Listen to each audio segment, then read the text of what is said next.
Hello and welcome to lesson two, our first real deep dive into what liberals believe. The title of the lesson is What Do Liberals Believe About Human Nature, the State and the Economy and Society? And I think it's worth saying first off that these are four key areas that we'll be looking at again and again and again. Human nature, the state, the economy and society, because these are the four key areas that we look at when we ask what an ideology believes. When we ask what an ideology believes, of course, we need to be asking some fundamental questions about its analysis, its map or method, and its utopia. Put in more everyday languages, what does that ideology view the perfect society to be? The perfect life to be? What does that ideology analyse the current society to be? That we refer to as the the analysis. And how does that ideology propose we get from where we are today to where we want to be? That being the map or the method. So, map analysis utopia, worth remembering. These are terms that I've developed or the kind of simplifications that I've developed, so don't use them assuming that everyone understands them. But there is a really, really important point to be made here, which is that all ideologies are not just a single idea, but they are a set of ideas that seek to identify utopia, seek to analyse a society, and seek to set out methods to get to that utopia. Okay, so starter today for liberals, is anything more important than human beings being free? Now, in a fundamental sense, the answer to this is no. Yeah, the term liberal comes from and is related to the term liberty, which is a concept that we've thought about, and probably concerned our lives with, as particularly as teenagers growing up in households where we're not in control of everything. Liberty or freedom is another term. So yes, freedom or liberty is central to liberal ideas. And we know that because most liberals articulate their utopia as being a utopia that is free, a utopia where people are free, and their method of getting there ultimately tends to always talk about ways in which freedom can be preserved. And the debates around that are legion, and we will be looking at them. So, like I said, our four key areas. For today's lesson, we're just going to have a look at these four key areas. We know that liberals have disagreements within them. There are many different types of liberals, and you should be familiar with this already, but we're going to look at those types. But before we even get there, we need to just ask some fundamental questions. What do liberals as a whole tend to say, and sometimes disagree about, but tend to say about these four key areas? Now, these four key areas, like I say, we'll be looking at with all different ideologies. So, human nature, what are humans actually naturally likely to act, and how are they naturally likely to think? Society, how does and how should, so there's that question of the analysis and the utopia, how does and how should a society work? And the same question here for the economy, how does and how should an economy work? And finally, and this is partly to do with the method, because a lot of our ideologies talk about the state as one of the methods of getting towards our better life, our better society. What should and what shouldn't the state do? And we already know, you may already be familiar with the fact that within liberalism there is a big debate on that. So this lesson here, task A, I would have liked you to have read through quite a few pages of the textbook, and these are the pages that relate to our four key areas on liberalism. So the economy, the state, human nature and society, and a few things I would have liked you to have picked out from this reading of these core ideas and principles, beginning on page 2. Central to human nature and liberalism is this belief that individuals should be understood to want to be free. Okay, that there is an individual at the centre of this question. So liberals are obsessed with looking at the individual and their needs and their desires, but that as part of this individuality, that individuals want to, at some sense, be free. Okay, human beings have that desire. Now, where that ends up is to be debated. One of the other things I would have taken out is therefore this idea of natural rights, that humans are inalienably, and so this term inalienable means it cannot be taken away from you. There is no right to take this away from you. that liberals believe that there are natural rights that humans should have the right to, based upon the very fact that they're human. They don't need to earn them. They're not privileges. They're not things that we give to humans. They are something that humans, by the very nature of being human, have the right to. And this is kind of set out very simply in some quite key political documents of the 18th century. Most foremost amongst being the U.S. Declaration of Independence, which you may have heard in your American TV shows, because a lot of students in it repeat it. In fact, in some schools in America, they learn the whole phrase. The French version of this, the Declaration of the Rights of Man and Citizen, is also a very famous historical document that kind of typifies the ideology of early revolutionary France in 1789. More modern versions in the 20th century can be found in the UN Declaration of Human Rights. And some key thinkers to help us think through these ideas were people like John Locke, who ironically at the same time, and this is something as a historian it's always worth bearing in mind, as a liberal thinker, John Locke set out the kind of natural rights of humans, and the idea that humans and individuals had natural inalienable rights. He was also a slave owner, and clearly the attempt to try and draw out a liberal ideology whilst also being a slave owner caused contradictions in its thought, which led to many people arguing that he was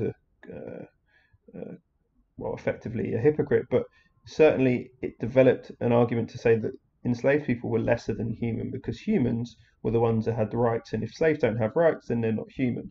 And this is one of the founding principles of a kind of racist ideology that slavery remakes. So, to go back to the point we were making, human nature, liberals say human nature is that there are inalienable rights, and humans have a desire for freedom. Okay, and you may have answered these questions in your notes in different ways, but ultimately these are some of the basic tenets. Two other key thinkers, in fact one key figure who is one of our key thinkers in this course, is a woman called Mary Wollstonecraft, who applied this not just to men, but said that this applies to women as well, and used this as the basis of her argument when she writes her book, The Vindication of the Rights of Women, which is to say that if you're to say that men are born with the rights that are inalienable, then surely women are too. If you are allowed the rights to freedom based upon simply being human, then are women not human too? And Wollstonecraft's argument here is, like I said, most famously put out in her 1790 book, 1792 book, Vindications of the Rights of Women, which is a response to effectively liberals at the time's argument about the rights of man. And in fact, The Rights of Man is the name of a book written by Thomas Paine, another famous liberal, but not one of our key liberal thinkers. Society. Now, what do liberals say about society? Well, again, it's difficult because we need to avoid simplifying it and saying that liberals all believe these things, but liberals certainly believe that society are made up of individuals, and that can sound just like a very trite statement that means nothing. Society is made up of individuals. Well, of course it is. But what liberals then extrapolate from that is that in order to understand society, we need to understand individuals. And individuals, therefore, and their human nature, dictate what society is like. And for a lot of liberals, human nature is kind of dictated by this notion of egoism. Not egotism, but egoism, which is to say that humans don't necessarily just look out for themselves. That's egotism. But egoism is that humans understand the world from their own viewpoint. Okay, that their understandings of society, their understandings of the processes around them, that those come from an individual viewpoint. Okay, the egoistic viewpoint, and that leads to some conclusions along the line. But remember, this is an analysis that the liberals are offering here on human nature and on the basis of society, rather than necessarily the method. But the method and the utopia that come out of it can run a little bit from the analysis that they offer, which is that humans they may have a sense of social responsibility for sure, but they view society from fundamentally their individual viewpoint first and foremost. Um, that doesn't mean that liberals say that society doesn't exist. Okay, there are some notable, sometimes referred to as libertarian, particularly right-wing libertarians who would argue there's no such thing as society. I mean, this is a famous quote attributed sometimes to Margaret Thatcher, that effectively says that only in society are individuals. However, actually, most liberals don't believe this. Most liberals believe, in fact, that there is something called civil society. Civil society is where humans or individuals come together within, quote unquote, the realm of freedom. And John Stuart Mill, one of our another key thinkers, talks a lot about this, to effectively work collectively. So there is a sense of collective work. But that collective work and that collective action really only exists up until the point that it harms the freedoms of others. And so liberals do not necessarily claim that individuals have an absolute entitlement to this kind of freedom to do what they want in civil society. In fact, they would say instead that humans and individuals should only be able, and this is what John Stuart Mill argues, should only be able to act up until the point that they harm the individual freedoms of others. So this is famously put by John Stuart Mill in his harm principle as, you know, the right for me to swing my wrists and swing my arms up until the point in which I hit you in the face. You know, the point being here, I have a freedom to swing my arms, but if my swinging of my arms leads to you getting hurt, then that's an infringement upon your freedom. Therefore, I have a right to say that my freedom to swing my arms, or sorry, the government may have a right here to say your right to your freedom to swing your arms has to be halted at the point in which you harm the freedom of others. We can think of lots of examples of this in modern day. For instance, ban on secondhand smoking. Secondhand smoking, of course, smoking is, you would argue if you're a liberal, the right of an individual freedom to do what they want with their body. However, if that particular action is having a harming effect upon those around you, then that freedom can be limited. It can be curtailed. So I may lose that freedom to smoke where I want because that may cause harm for others, for instance, in public places. So that's society and that's human nature. I think the other thing to say about society here is, and it comes a little bit from a thinker called Isaiah Berlin, who is not necessarily, he's not one of our key thinkers for liberals, but he is certainly a key liberal thinker, who argues that effectively there are two types of freedom that society can allow. There's the negative freedom, which is the freedom from certain things. So for instance, negative freedom example of that could be the freedom from having your house taken away from you, or the freedom from having your money taken away from you after earning it through a job. That is the negative freedom that certain liberals propose. Classical liberals being the classic example here of people who say that there should be less taxation because that's more freedom for individuals, because it's the state taking less away from you. So it's freedom from certain actions of certain people. But there's also, as Isaiah Berlin identifies, a strand of thinking within liberalism that talks about positive freedom. The idea of being not just free from, but free to do something. The freedom to, for instance, live a full and healthy life. The freedom to be able to have what you desire in your life, for instance, an education, the freedom to learn, the freedom to grow, the freedom to be healthy. These are freedoms to rather than freedoms from. And this is a fundamental debate within liberal thought, particularly within the 20th century, between what we refer to in this course as classical liberals and modern liberals. Classical liberals arguing that we need to be promoting freedom from for the individual. So minimizing the state, minimizing the role that the state can have in limiting your freedoms. Whereas modern liberals would talk more about the freedom to do things. And the conflict here is over things like poverty. Should the government get involved in dealing with poverty? Well, classical liberals may argue that if the government gets involved by, for instance, taxing people and paying for public services to help with poverty, then that's limiting the freedom of those people who are being taxed. Whereas modern liberals would say, well, what about the freedom of those people living in poverty? Are they living a free life? Are they free to do the same things that others are? And so fundamentally underneath this positive freedom idea is a sense of a freedom to do something, but also a kind of an ability to take opportunities that potentially modern liberals would argue classical liberals have for too long ignored. Um, and so that brings us to that concept of meritocracy that some modern liberals would subscribe to, that everyone should have a right to an opportunity, and their achievements should be rewarded equally, so that the system and any hierarchy in the system should be based upon the job that someone does and the effort someone puts in and the quality they have. And there are lots of sociological arguments around that as well, and criticisms of that. In fact, if you know you're young, any sociology students knows their Michael Young and their studies of meritocracy. Meritocracy has its own criticisms as well. Okay, so the state. What do liberals believe about the state? Well, again, this is a mixed picture. If we fundamentally start with the point to say that all liberals would say that the state should exist. Okay.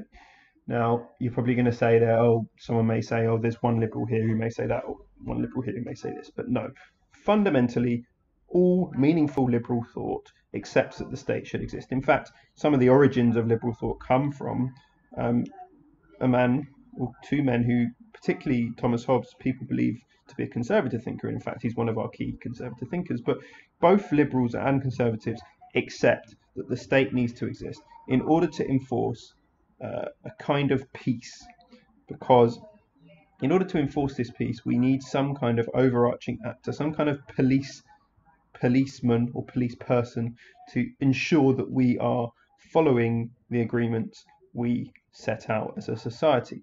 John Locke refers to this as social contract theory, to say that we need a state in order to enforce the promises we make to one another in society, and take us away from what Hobbes refers to as the state of nature, where people potentially, where there is an inability for contracts to be enforced, an inability for promises to be followed, and that effectively, to use the Thomas Hobbes phrase, which conservatives would sign up to, without a state, you get an unending civil war of all against all. Hobbes, interestingly, at this time is living during the time of the English Civil War, so he knows what that looks like. And he, although being a conservative thinker, informs a lot of what Locke also argues. And John Locke is one of our key liberal thinkers, and we would refer to him very simply, we'd categorise him as a classical liberal in this course, alongside Mary Wollstonecraft. So, what does social contract argument actually mean? The social contract argument has, two effective implications. The first implication is that we as humans, as individuals, give our authority, our consent to the state. So that authority comes from below. And one thing interesting to think about here is this is a kind of flip reversal of what previous ideas of divine right monarchy implied, which was that authority, legitimacy, came from God. Well, instead, with liberal thought, and this is why liberal thought is actually quite revolutionary at certain points in history, we're arguing that the authority, the legitimacy, the consent for those to rule comes from the people, not from God. So authority comes from below. The second implication of social contract theory is the state is not created by a privileged elite, and it shouldn't therefore exploit the masses. The state should embody, in fact, the interests of citizens and act as a neutral referee between different groups that come into conflict. And this kind of veers into what we refer to sometimes as constitutionalism, because if we were to take Lord Acton's famous phrase, that power corrupts and absolute power corrupts absolutely, we need to be wary of those that we invest power in. And so constitutionalism is required in order to put in checks and balances on the relations between branches. We cannot have absolute power existing in one place. And you may sit there going, well, what about Parliament being sovereign? Well, we know that actually the reality of our system is that Parliament, although in de jure is sovereign, in theory sovereign, actually in practice that this sovereignty is shared in different places. So task A, we are nearly finished, because we now should have got, may have read a bit more on the state. And finally, the economy, which the economy is also a very heavily debated part of liberal thought. Classical liberals effectively believed in a free market. They argued against the kind of mercantilism, a lot of them anyway, argued against the kind of mercantilism that some of you history students would be looking at. You will be looking at when you look at the British Empire at this time. Mercantilism being kind of trade tariff protection on a national economy, where that was argued against by liberals, particularly notably Adam Smith in the 18th century. And so this idea of the free market is a very clearly classical liberal idea. Well, in response, modern liberals develop what we refer to as a mixed market model. They say that there should be a mixed economy of both private and public, regulated and free trade. And this is embodied most notably historically in the moment of the 1930s with a guy called John Maynard Keynes. And the idea or the ideology of Keynesianism is associated. He was a member of the Liberal Party, he was a Liberal MP, and his ideas were associated with modern liberal thought, and actually modern liberal thought that became quite dominant in what we refer to as the post-war consensus. Okay, so I've skipped through a lot of that. Hopefully some of what I said was useful. So that was task A. Task B, I'd like you to answer in your notes. So what do liberals think about human nature? Well, liberals, I think we've already identified, think that humans have a desire to be free, but humans also have inalienable rights that are given to them just because they're human. They don't have to earn them. And particularly some liberals like Mary Wollstonecraft want to say, well, wait a minute, let's look at women as well, not just men. We also see some hypocrisy in some of those arguments from thinkers like John Locke. What do liberals think about society? Well, again, debates over what exactly that means, but society is made up of individuals.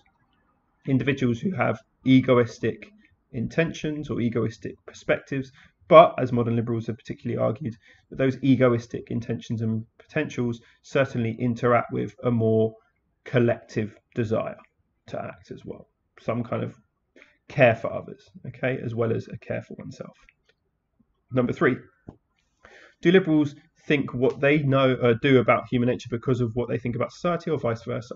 This is a tough question. The thing I'm trying to get you to here to do is to prioritize. Think about the priorities. Does human nature dictate what liberals think, or does their view of society? Now, I would argue probably their view of human nature dictates what they think society can be like, because if human nature is egoistic, then ultimately society can't be that collective, can it? If humans just look out for themselves, then society can't really be made up of lots of people working collectively. Now, actually, classical liberals are probably more likely to argue that humans look out for themselves and therefore society is a bit more atomized. And modern liberals are more likely to say, well, human nature actually is a bit mixed. It's not just egoistic. There's also a kind of collective urge. People care about others. And so therefore society is made up of collective action, collective institutions. And I think modern welfare state is a good example of that. What do liberals think about the state? Well, I think on the whole, you can do that yourself. And number 5, I think you can do that yourself. The final question, do liberals think what they think about the state because of what they think about the economy, or vice versa? Well, interesting question. Again, I mean, all of this comes down fundamentally to a view of human nature about how selfish or how collective are individuals. But I'd say probably liberals believe what they believe about the state, partly because of what they believe about the economy, which is that the economy is a place in which humans and individuals come to trade and act, but they should do so freely, without any constraints. However, there is a concern for society to make sure that there is not too much economic inequality, and so therefore the state is needed to interrupt certain inequalities, to provide welfare support, to ensure that taxation is progressive. And this is a modern liberal thought, by the way. Classical liberals would probably refute quite a lot of that. Okay, so a whirlwind tour through there. These are some of the keywords you want to use, but today's plenary I'm really interested to hear your thoughts about, because some of these thoughts came up in the reading, and I'd really like to know what you think. Is there such thing as being colourblind? Because there's this notion of difference blindness in liberal thought, that being difference blind is good. If you don't look at difference and you don't treat people differently, then everyone's fairly treated. Okay, is that something you agree with? If so, how do we do it? If not, though, is it something that we actually should even aspire to? Should we notice difference? Some classical liberals would say no. Some modern liberals would say no.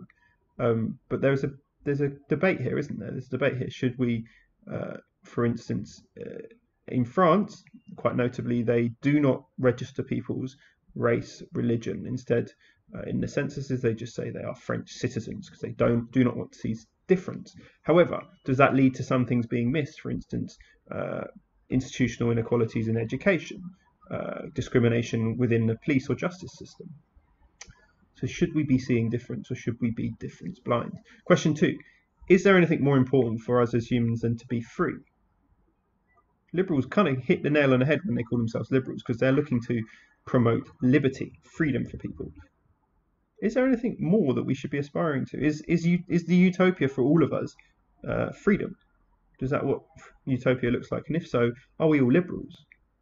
And question 3, do humans always want what's in their own best interest? Now, liberals argue that humans are rational, and that's actually something I didn't mention when I talked about human nature. One of the fundamental things about liberals is they say that humans are rational. They act rationally in their own interests, or sometimes in the interest of those that are close to them.